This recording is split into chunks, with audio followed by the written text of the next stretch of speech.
வீட்டுக்கு பொருள் வாங்க வந்தோம். எப்படியோ கன்வின்ஸ் பண்ணி இப்போ தான் நான் ஒரு டப்பா கிப்பா பிளைட்டு நல்லா வாங்க சம்மதித்து வச்சுருக்கேன். செஞ்சு கூத்தாடி நான் வாங்க வந்தது இந்த பாக்ஸ் தான், அதையும் மறந்துட்டேன். இல்லை மந்திரம் இல்லை.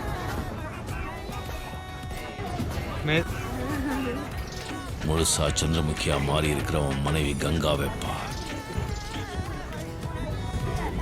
மாதம் மாதம் வந்து வச்சு வச்சு பார்க்குறாங்க. வேணுமா பாப்பா? வேணுமா? வேணுமா? உள்ள இருக்குதா? அக்காவுக்கு தருவியா? இது நான் எடுத்துக்குவா? நீங்கள் ஒரு ட்ரெண்டாக நீங்கள்ல அந்த வீடியோவில் வந்தவங்க தானே கேட்டேன், சத்தியமாக கேட்டேன். ஆல்ரெடி இருக்குது, அவங்க பேலன்ஸ் கொடுக்கறதுக்கு இருக்கு. அதில் டப்பா உள்ளுக்குள்ள ஃப்ரீ, உள்ளுக்குள்ள ஃப்ரீ. அழகா இருக்குல்ல? சுடுதண்ணி காய வச்சு பழகு. நான் வந்து வாங்க கோயம்புத்தூர் வாங்க